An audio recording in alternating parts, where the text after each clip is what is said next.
Good day, everybody. This is a Florida Golden Girl. I just finished wrapping up filming at Oaklawn Cemetery, and what would you know? Right, no more than half a mile, I found another one. So folks, we're going to be entering Oaklawn Cemetery. Established in 1885, this cemetery is managed by the city of Plant City. And so this cemetery is so big that I'm going to break it down into two parts. Part one will be this side, and next week's vlog will cross the road and we'll film it over there. Okay, let's do some exploration. So immediately I see some early headstones.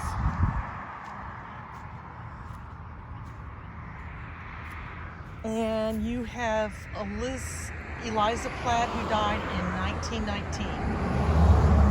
And then Thomas died in 1910. So these are the older markers.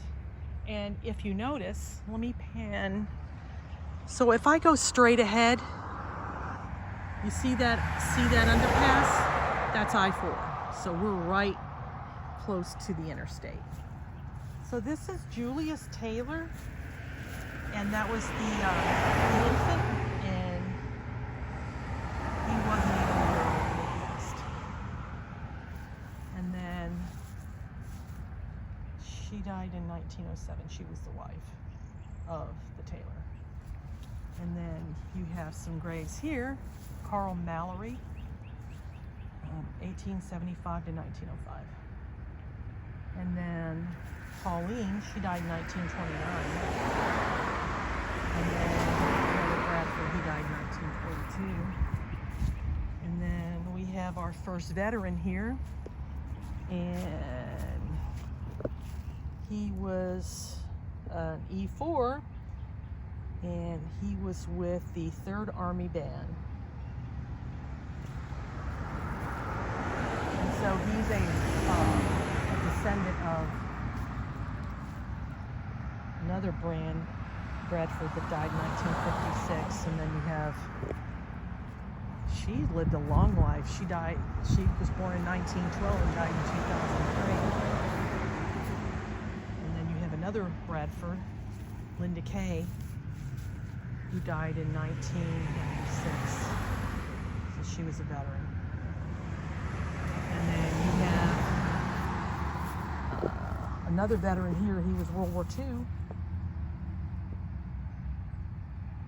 And then you have another earlier grave.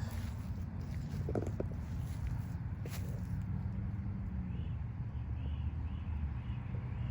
then you have Tom Lay, who died in 1970. And his wife died in 1945. And so, wow, lots of graves. Lots of old graves. Well, given the year of the cemetery, that's to be expected. How is everybody enjoying the videos here at Plant City? Surprise! Like I said, Shiloh is by far my favorite cemetery. Indian War veterans, Civil War veterans, Vietnam, wow, Korea.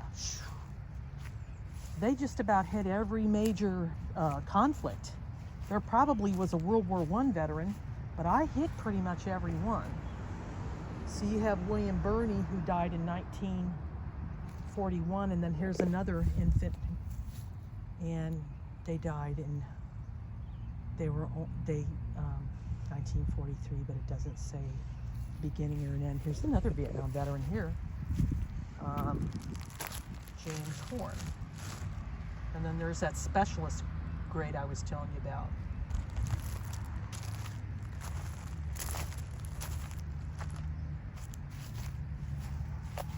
Well, looks like I got this place to myself. Ooh, first Civil War veteran. Okay, so you've got Frank Marin. He was a captain, and he was with 14 Mississippi Battalion, Light Artillery, Confederate States of America, and he died in 1900.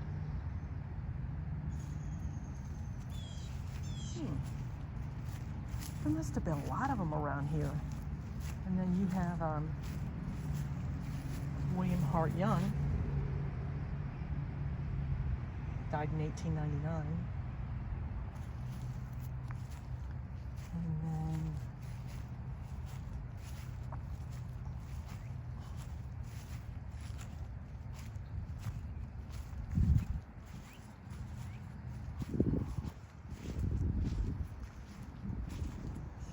then you've got Fanny Allen.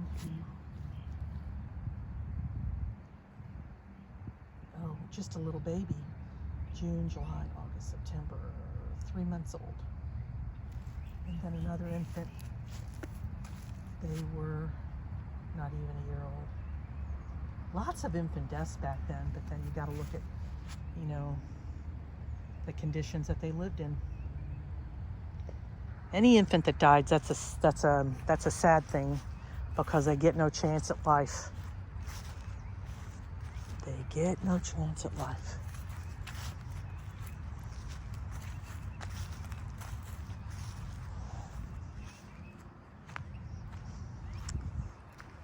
Ooh.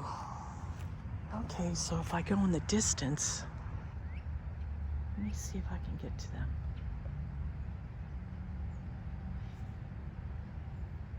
Those are kids.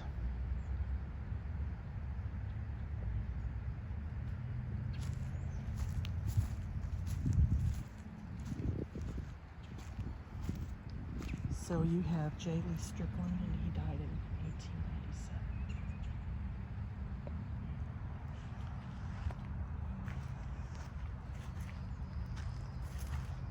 So this Saul Strickland here, and then there's another Arthur Strickland. He died in 1927. And then there's more Stricklands here. You got another Strickland here. Died in 1916.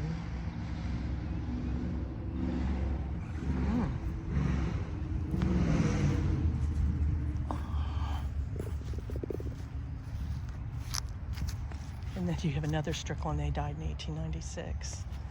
And then if I go over here, okay, so you got more Strickland there. He died in 1897. And so I see our second Civil War veteran here. Now remember, folks, Civil War veterans left whatever situation for a better life.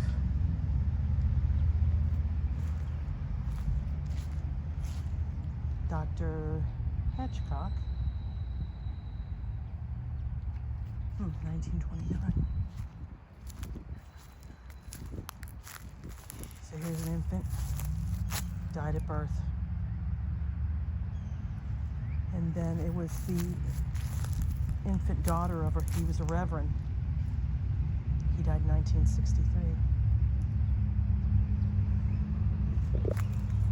Just think, when they were born, they still had horse and buggy. And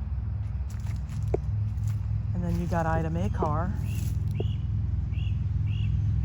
And then you got Edith Carr.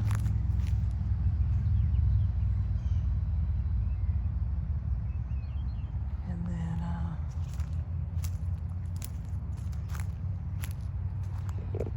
Pericles Beyoğlu, they called her Bey, born in Smyrna, Turkey. And then Sophia Bey, she was born in Greece.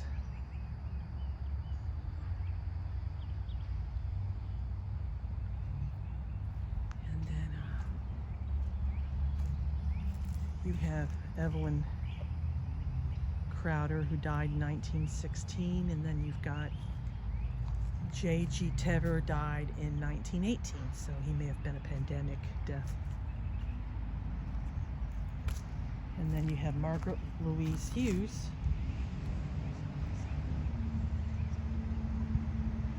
Wow, 5 years old.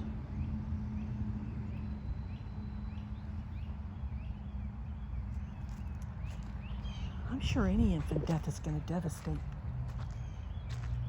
parents.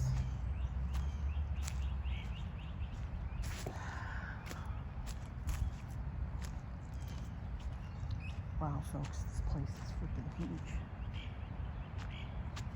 So it looks like all the older graves are to the front. And I think what I'm gonna do is have my sidekick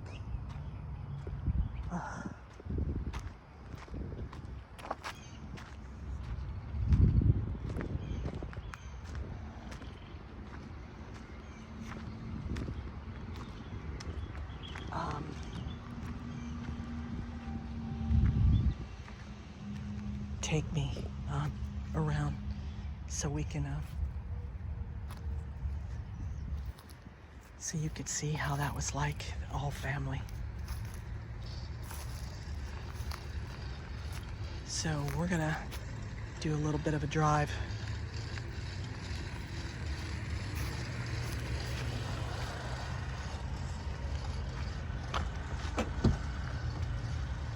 Okay, sidekick, so this is such a big location that I figured let's drive around for the rest of the time. Okay, let's go, sidekick.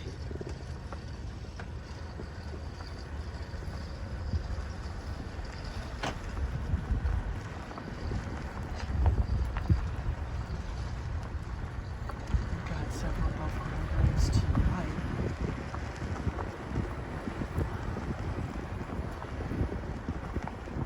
I haven't noticed any grave designation, so looks like we come upon that looks like an above-ground grave, and it's rude.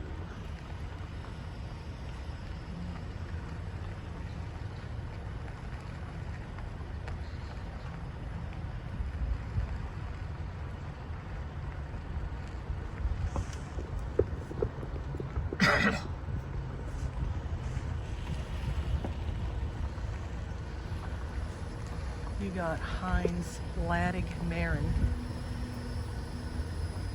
And then it looks like they built a freaking railroad right across.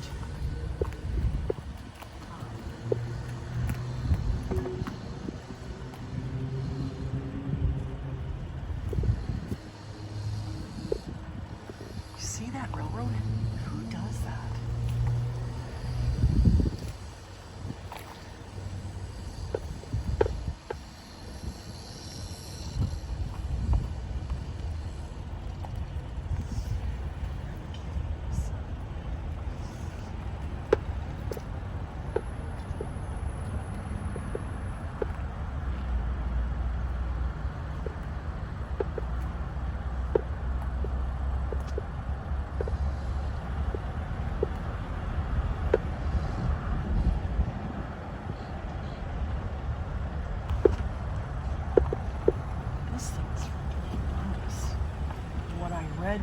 Was that they ran out of grave space in 1963. So.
gonna say our goodbyes and move on to part 2. All right, so I figured I'd check a couple of graves out before we say goodbye. So this is Lewis, and he was a little less than a year old when he died. See that? And then you have a mother here. She 1881 to 1913. And then you have Paul's 1933 to 1948. And then our final grave for the day is Dixon Bennett. Well, folks, we're going to be moving on to start our filming for part 2. I hope you enjoyed this week's video adventure. And if you get a chance, continue looking for our future vlogs on Plant City. And so far we've enjoyed our tour here. I don't know, it's those same kids. Do you see? So I'm not sure what they're up to, because they were over there and then now they're over here. So anyway, it doesn't matter. All right, folks, this is a Florida Golden Girl saying thanks for watching and so long for now.